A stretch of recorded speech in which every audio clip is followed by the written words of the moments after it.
Boxing Ego here. If you like this video, make sure you hit the like button and also subscribe to the channel and hit the bell icon on the top of your screen to get notified when the latest new content drops. 154-pound champion Jaime Munguia, glad he didn't get the Triple G fight when they tried to get him, and now wants to fight Canelo or Triple G in the future. Stay tuned. What up, fight world? It's your boy Ego, and I'm back with some more boxing. Make sure you smash the like button. Also subscribe to the channel for the latest and greatest in boxing. If you want to become part of the gang notification gang, please hit the bell icon. Shout out to the super chats, channel donations, the Venmo donations, and the Patreon family. We working. Now, Jaime Munguia, he just did an interview. Link is in the description. Make sure you guys check it out. I want to give my thoughts. He did an interview with Boxing News. This is what Jaime Munguia says, and I quote, "I'm happy I didn't get that opportunity against Gennady Golovkin. It was better that I didn't because my career is also better right now. Of course, I'd have done a much better job than Vanes Martirosyan. I would have gone in there with the mentality to win, the mentality to throw punches. I know for a fact that I was going to do a lot better than Vanes, but thank God it didn't happen because I won a world title and now I'll be defending it. I like the exposure. I like all of this, but I still have a lot to do and I still want to complete a lot of my goals." He goes on to say in the future, you know, as far as 2020, he can see himself moving up to 160. He says, "I would like to fight with Canelo Alvarez or Gennady Golovkin. Next year, I'll go to 160 pounds. I have the stature and size. It would be a dream fight. A fight between Mexicans is attractive, steals spotlights. I can't really answer if I'm the anti-Canelo or the opposite to Canelo.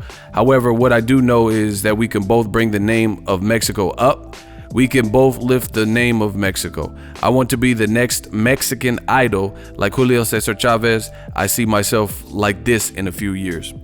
Listen, I like the kid Jaime Munguia. He's not all the way polished, but he's entertaining. He's exciting. His last performance, you know, there's some things he can work, but you know, you never know what happens. You know, you can underestimate a guy. The guy was from Japan and, you know, didn't have a big name, Inui or whatnot. So he might have thought he was going to run through him. But I think fighters, when they know they're fighting the Canelos and Triple Gs and the big names in their division, they usually take it serious and stuff like that. But I feel like I'm a realist myself. So when fighters are being realistic with themselves, I have no choice but to respect it. And I think Jaime Munguia is doing that right here. He's saying, I'm glad I didn't get the Gennady Golovkin fight, because if you guys remember, after Canelo pulled out, they tried to move him up from 154 to 160. They're like, hey, we got this fighter from Tijuana and we could replace the Las Vegas card with another Mexican on Cinco de Mayo weekend and put Munguia there. This was before Jaime Munguia beat Saddam Ali. So I agree with him, because who knows if he would really even be ready for a Gennady Golovkin at that point, because he hadn't even been a champion at 154. So, you know, instead of potentially taking an early loss to a more seasoned power puncher like Gennady Golovkin, build up like he's doing. Learn on the job. I think he fought last year 7 times, something like that. Get these main events on DAZN, you know, just get experience under your belt. Fight the likes of Liam Smith so you're really ready for it. As far as him and Canelo, I love it. I think that's a big fight. They could build up. Canelo, he's been fighting at 160-ish, moved all the way up to 164.5 for Julio Cesar Chavez Jr., moved up to 168 for Rocky Fielding, and now he's about to fight Danny Jacobs. So, you know, win, lose, or draw, Canelo's a name. Even if he loses to Jacobs, you know, if he wins, obviously that'll catapult him even bigger. But the Jaime Munguia fight could still be there and still be big, because Jaime's right. You know, 2 Mexican names. And if they, you know, this year, if Jaime Munguia goes hard, fights some good names and makes some noise, then I could see a Canelo fight. Because people were even talking about Canelo versus Gilberto Zurdo Ramirez, but I don't think that's going to happen, because he's talking about moving up to 175. So they're a bit closer here in terms of the weight. Like, I don't know if Canelo would fight at 175 at this point. But Jaime Munguia's also signed this pact with DAZN or Golden Boy, along with his promoter, I think Zanfer. So I could see them building up to that, to be honest.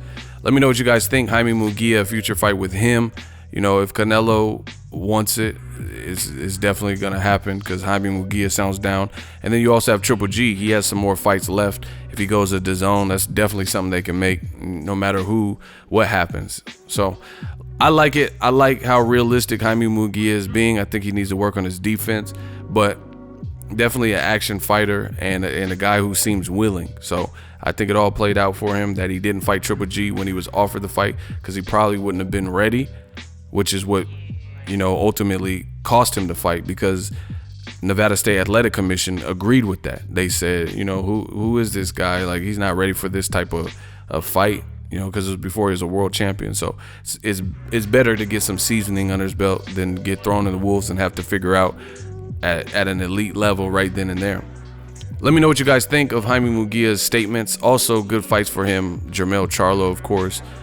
Guys like Tony Harrison, if he maintains his title in the Charlo rematch. I would love to see Swift Jarrett Hurd, you know, based on the way both of them fight. You know, a lot of good fights. Erislandy Lara, you know, Hurd already told you with the relentless big size and style, he was able to force Lara into more of a all-out war. So maybe Jaime Munguia can do that. He's gonna have to take some shots, because Erislandy Lara has a real nice left hand, smooth. But, you know, we have to see how this plays out. But I like it. 154 to 160. Definitely heating up. Drop your thoughts in the comment section. Make sure you smash the like button. As always, hate, comment, and subscribe. Till next video is Ego. Signing off. So if you enjoyed this video and want more content like this on the channel, you can show your appreciation by going to the PayPal donate button or the YouTube support button, and you can donate any amount that you feel is equivalent to the value of this video. Much more to come. Thank you guys for your support. Boxing Ego, the future of boxing.